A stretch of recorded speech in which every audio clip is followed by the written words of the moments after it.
Значи, уште сме на 15 глава.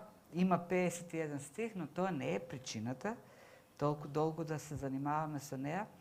Многу е важна. Во неа апостол Павле пишува за централната вистина на која се темелат останатите вистини во нашиот христијански живот. Тоа е воскресението на Христос, нашето воскресение и врската меѓу тие две.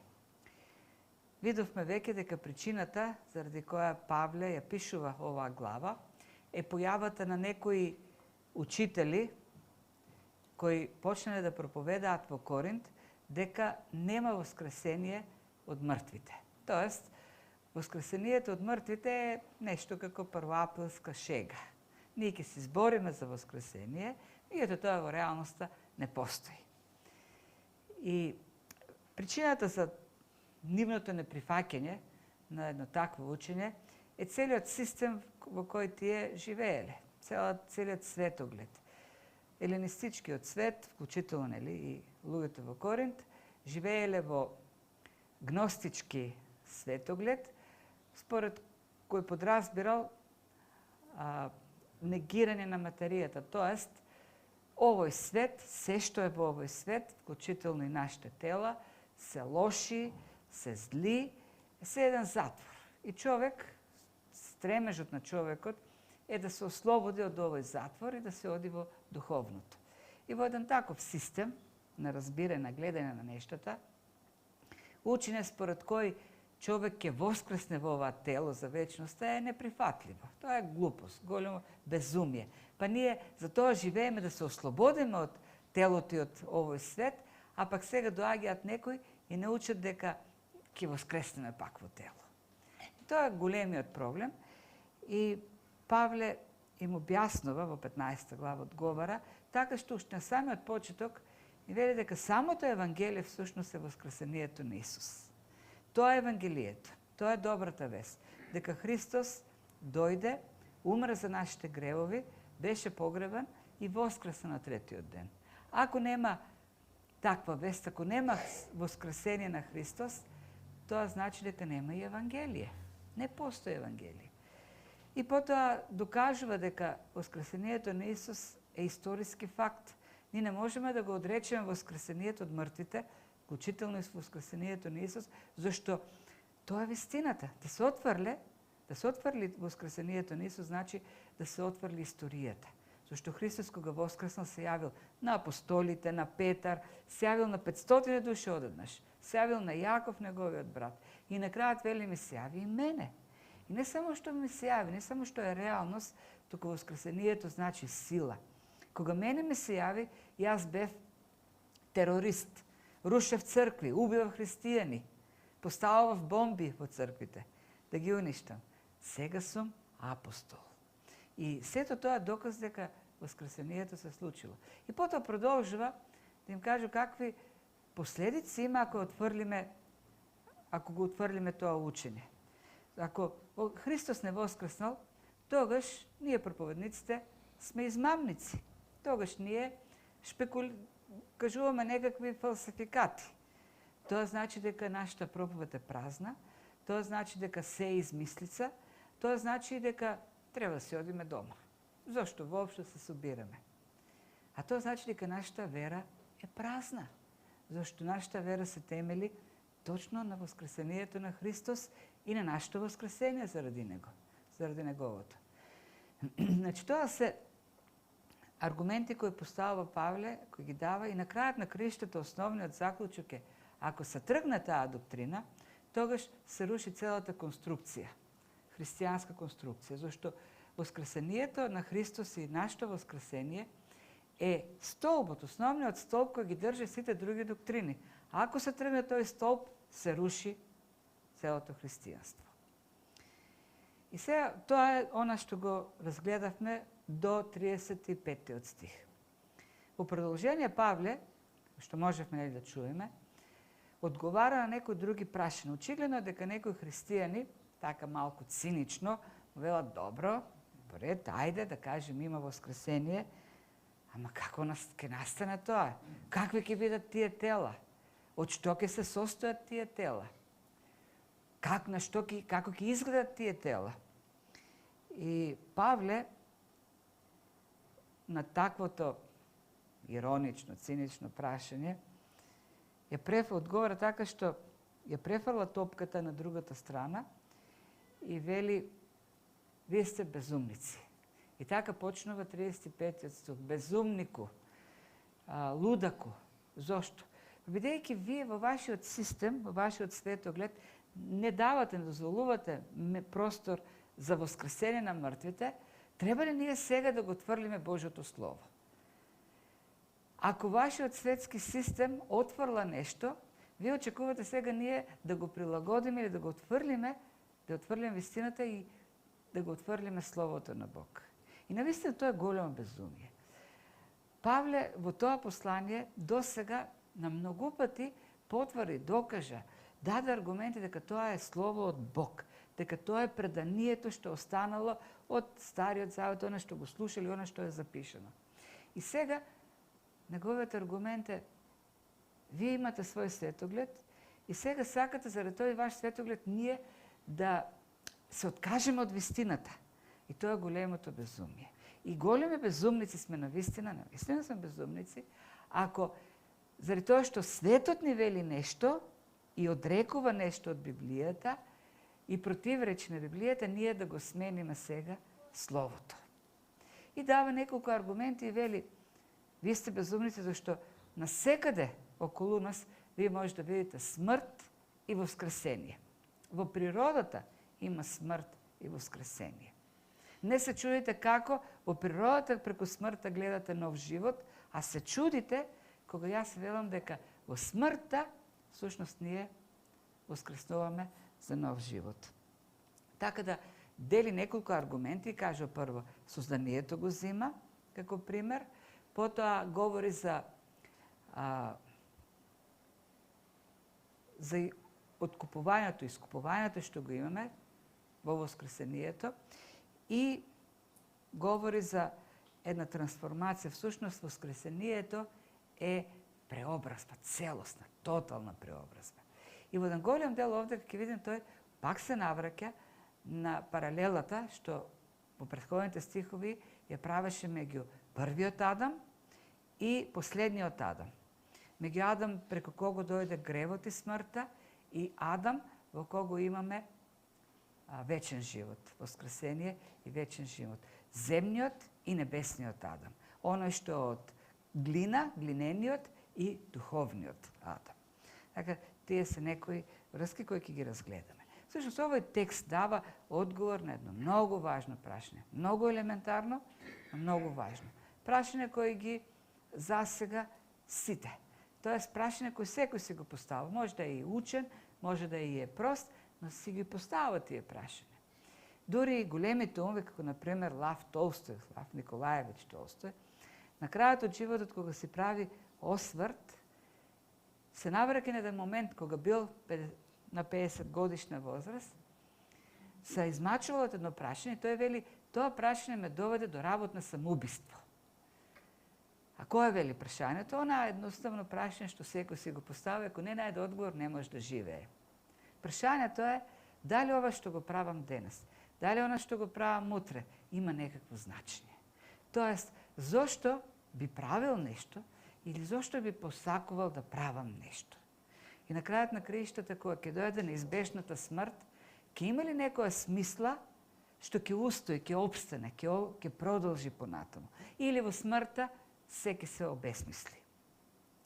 Тоа е нели клучно прашање. Павле во овој текст всушност дава одговор и вели: во моментот или во денот, во утрото кога Христос излезе жив од гробот, даде одговор на тоа прашање. Има смисла. Има нешто што дава смисла на се. Има причина зашто да се трудиме, да правиме, да работиме. Зашто смртта не е крај. Смртта е преобразба. И тоа е она што Павле го кажува нели во овој текст. Христос е жив, воскресна, ние ќе воскреснеме, затоа смртта ја загуби осилката. Прво, значи, прво со кој почнува е созданието. И вели, Безумниче, се обраќа, тој извор, безумник. Погледни во полјаната, погледни во градината. Зар таму не се случува зар таму не го гледаш тој закон? Нешто умира, да се роди нешто друго, поголемо, пославно. Семето што ќе се посее, треба да умре. Вие откопајте еден домат, едно стебло, ќе најдете ли семе внатре? Ќе најдете корен, има стебло, има лисје, има домати. Меѓутоа, она што влегло во земјата, што се трансформирало, е едно семе. Семе кој воопшто не изгледа како тоа што го гледа што се родило. Тоа семе се преобразило. Од тоа семе се добило растение. И секој семе, вели, секој тело, овдека, што се добива, е различно. Според семето што се сее. Ако посееш семе од краставица, ќе изникне нешто што не изгледа како тоа семе, а е краставица. Бог дава за секое растение, за секое семе, потоа дава форма, тело дава, различно тело.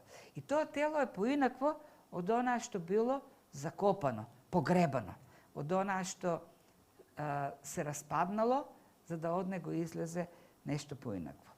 И ово учење на апостол Павле не е далеко од зборовите на Господ Исус. Тој еднаш кога збореше за својата смрт во Јован 12 глава рече: дојде часот да се прослави Синот човечки. Вистина, вистина ви велам, ако зрното пченично што паднало на земја не умре, останува само, а ако умре, ќе донесе голем плод. Ако се исуши тоа зрно, ништо од него. Но ако умре, ако се разложи, ако се преобразе, тогаш ќе донесе плод. И овдека Христос се дава како пример за семето. Тоа е семето кој беше погребано, кој воскресна, за по таа паралела сите ние воскреснеме, што сме во него. Тоест, Христос е семето кој донесе голем плод. Христос е семето кој умре, за да се добие оне големиот клас на воскресение. Ако тоа жито не умре, нема потоа да има клас, во кој што има многу жита. Нема кочан да се роди, во кој што има многу зрна од пченка. Ако Христос не воскреснеш, не умреш, не воскреснеше, така немаш да има големата жетва на воскресение. И тоа е паралелата што Христос сушност овдека ја прави, апостол Павле. Како што житото ќе падне така, нашата смрт е преобразба.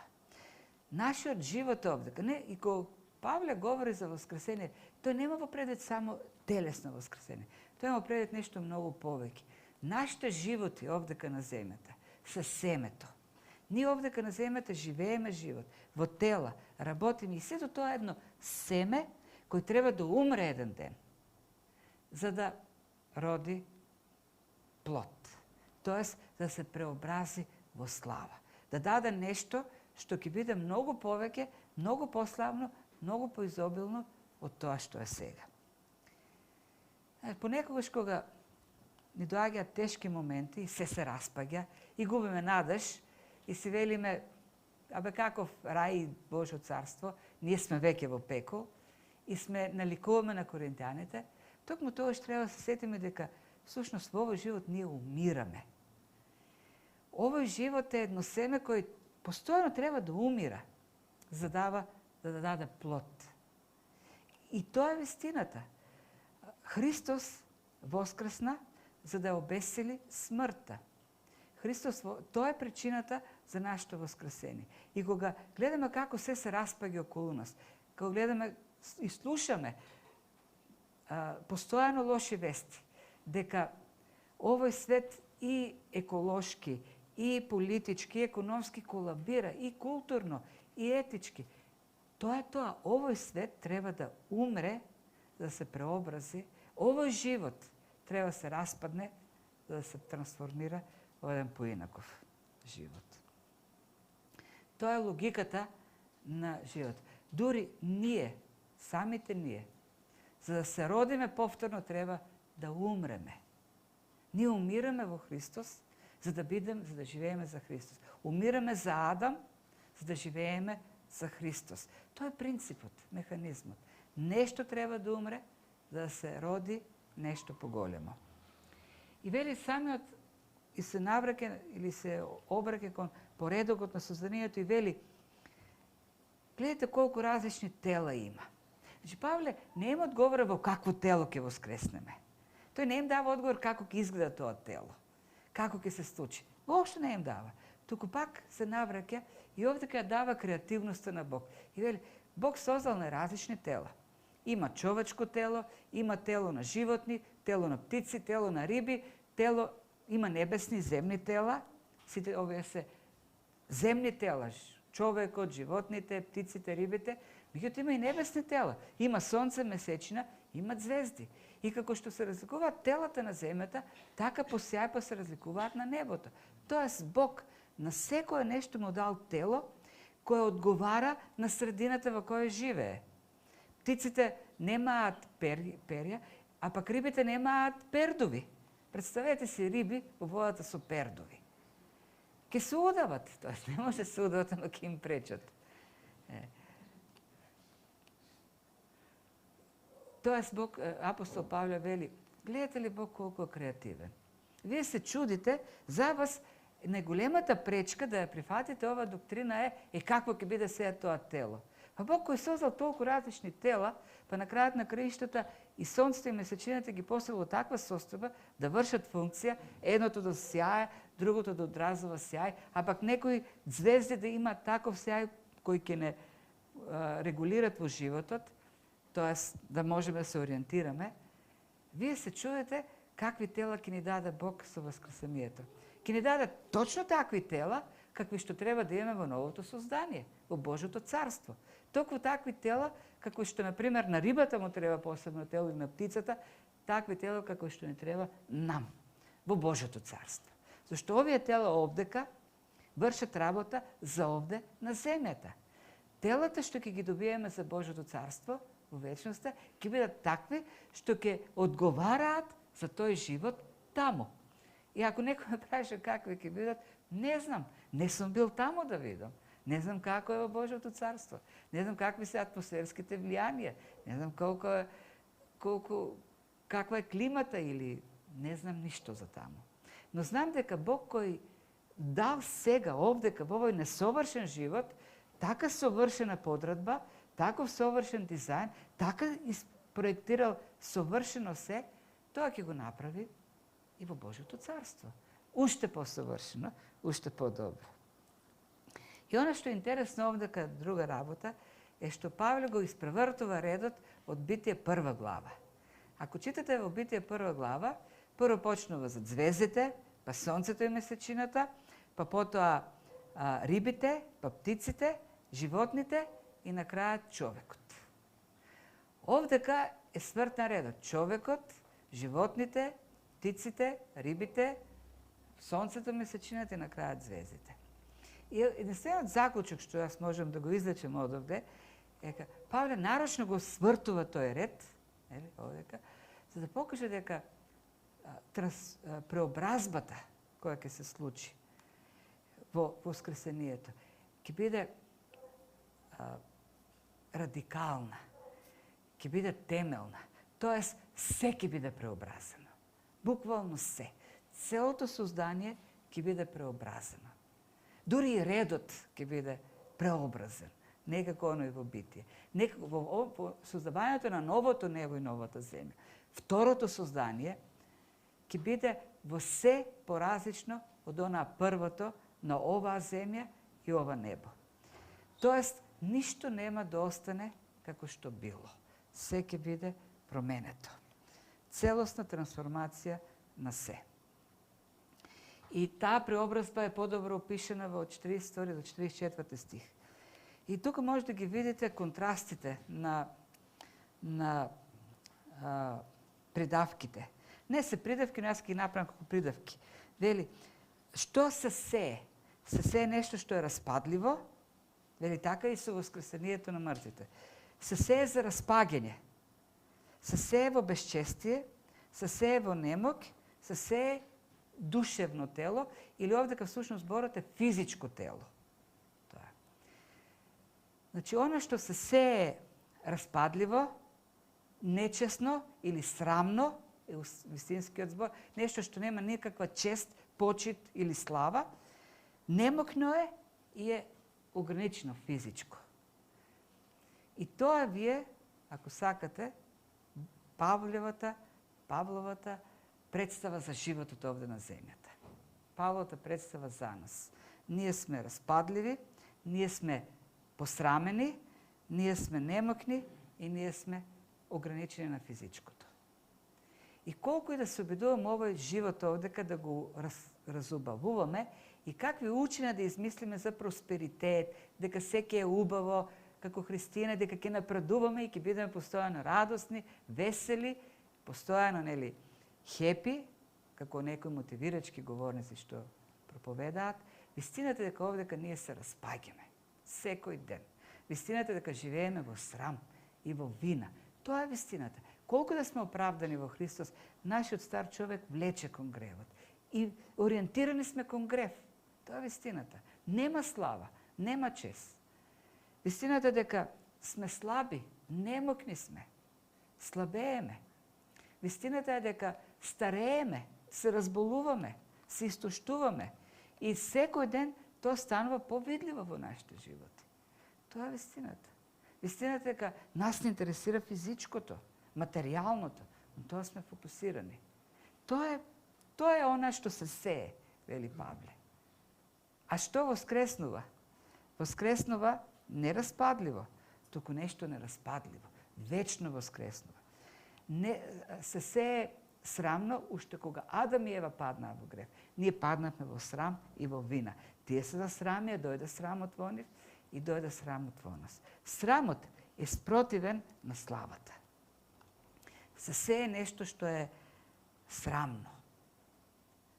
Се погребува голотијата, а воскреснува нешто што е славно. И самиот апостол Јован вели, тоа што ќе воскресне, ќе биде толку славно, слично на Христос. Возлюбени, сега сме чеда Божи, но уште не се покаже што ќе бидеме. Знаеме само дека кога ќе се покаже, ќе бидеме слични на Него, зашто ќе го видиме каков што е. Ќе воскреснеме слични на Него. Тоа слабо, немокно, срамно, што се сее, ќе воскресне во Христовата слава. Тоа што е трошливо, тоа што е слабо и паѓа под грев, ќе воскресне во нешто што ќе биде секогаш целосно во правда. Тоа што се разболува, тоа што губи надеж, честопати ќе воскресне во сила. Таа сила што го воскресна Христос од мртвите, таква сила ќе донесе во нас, што ќе не пренесе во живот кој не престанува. Тоа е таа сила, воскресенската сила на Христос. Знаете, овие елитните клубови на Запад, аристократските, голф клубовите, ги гледаме на филмови, си имаат членство. И во тие клубови може да влезе само член. Меѓутоа, дури да те поканат така, да кажеш, добро, влези, нема да можеме да влеземе. Ние овдека. Зашто да влезеш треба да имаш посебна облека. Они си имат дрес-код. Посебна облека, која чини многу скапо. И треба да дадеш многу пари, само и само за да влезеш во еден таков клуб. Преобразбата всушност е облекување во тело, во една облека. Апостол Павле го нарекува тело шатор, облека на различни начини, за да покаже дека тоа е само една форма во која ние живееме. Воскресението значи добива една друга форма. Форма која одговара на Божјото царство. Не може нешто распадливо, слабо, срамно, физичко да влезе во Божјото царство. Таму треба посебна облека. Има си дрес-код. Тој дрес-код не се купува, туку Бог не облекува. Тој не преобразува. И не вклучува во клубот на Божјото царство. И тоа како се случува? И овдека ги дава на крајот основните поенти. Паралелата меѓу Адам, првиот Адам и последниот Адам. Тоа говореше и порано, у претходната глава. Во средината на оваа глава. Кога не поистовети нас со Адам и со Христос.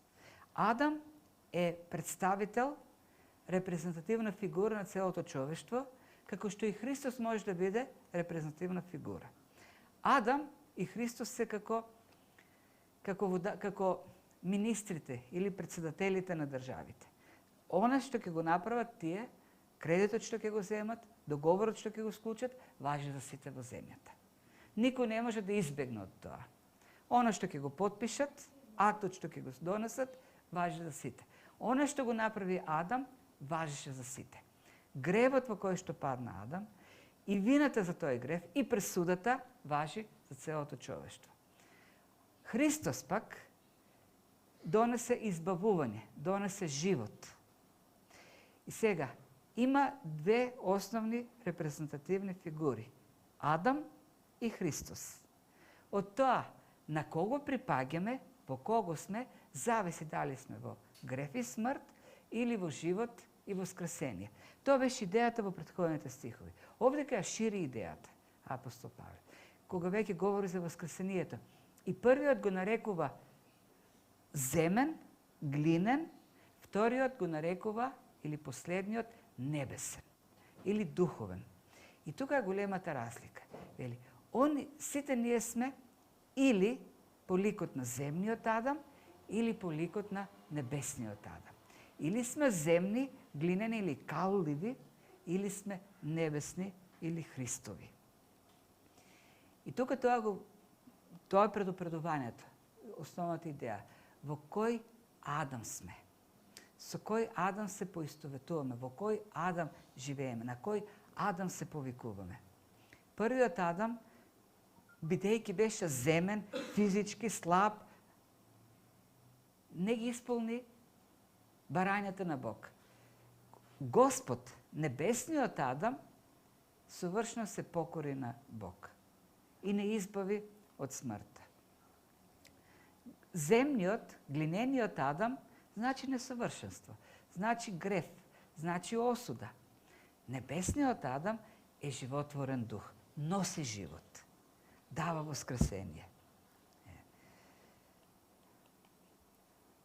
Бог прво создаде жива душа, првиот Адам стана жива душа или живо битие идејата, а вториот Адам животворен дух. Вториот Адам сушно значи новиот почеток.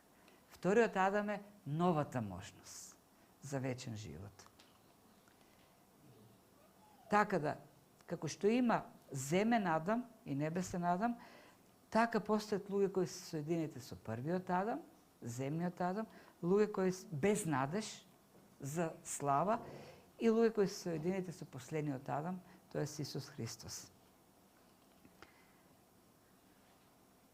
Можеме тоа да го представиме и со раѓањата и за кои што говори Библијата и со смртта или двата вида смрт, двете умирања за кои говори Библијата.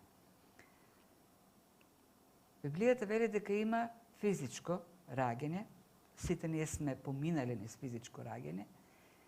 Меѓутоа, кога Господ Исус говореше со Никодим, го праша дали е роден повторно или рече дека има раѓање од озгора, небесно раѓање, духовно раѓање, ново раѓање.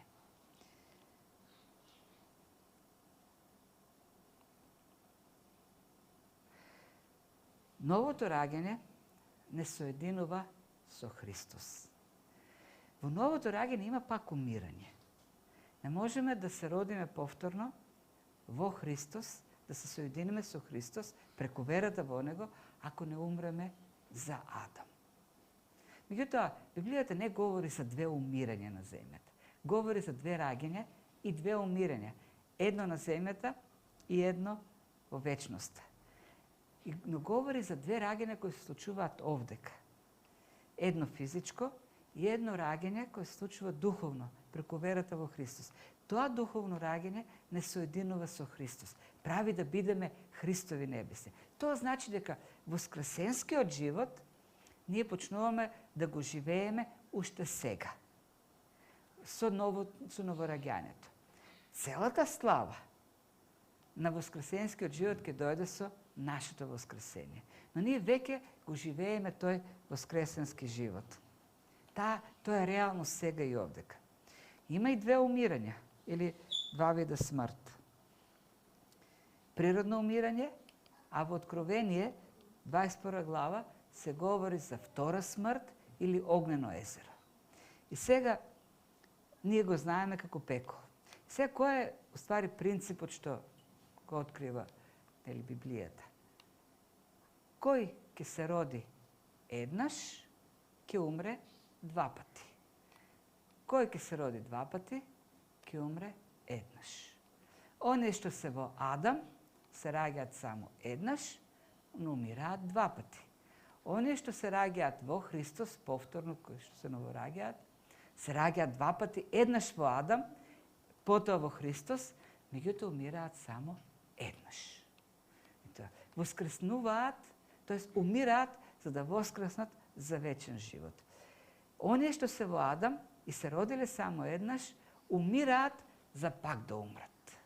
Да умрат во вечност, во огненото езеро. Да умрат за целата вечност. Да бидат мртви во пеколот, така да кажеме.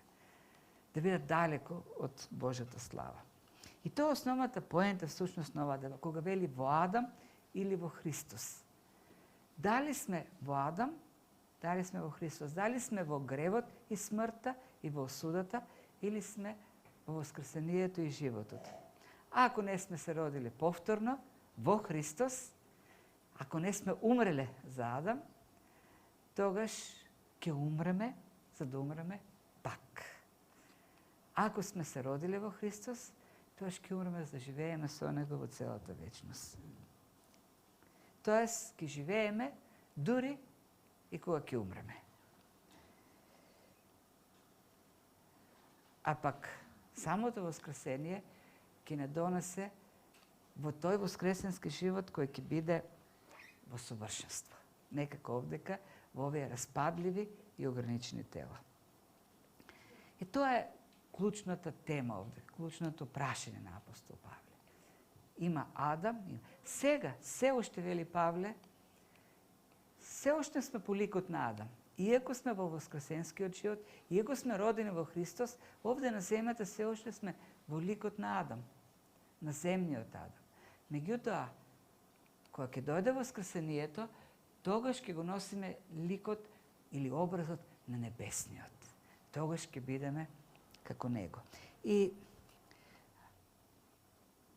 оваа тема која е многу важна, дека Бог ни помогне да ја сватиме, да не ги отвори умовите, зашто се зависи од тоа. Дали нашите постапки, дали нашиот труд, дали нашето живење ќе има смисла, дури и во смртта, ќе зависи од тоа, зависи од тоа во кој Адам сме. Во земниот, глинениот или во небесниот Адам. Дали живееме само физички живот или сме се новородили и за духовен живот, вечен живот, небесен живот. И нека Светиот Дух на вистина ни дава јаснотија, способност да ги разбереме тие работи и да се довериме на оној кој е воскресение и живот. Зашто само со верата во Него, со вистинската доверба во Христос, вистинската вера во Него, можеме да живееме така што нема да умреме, туку ќе живееме во целата вечност.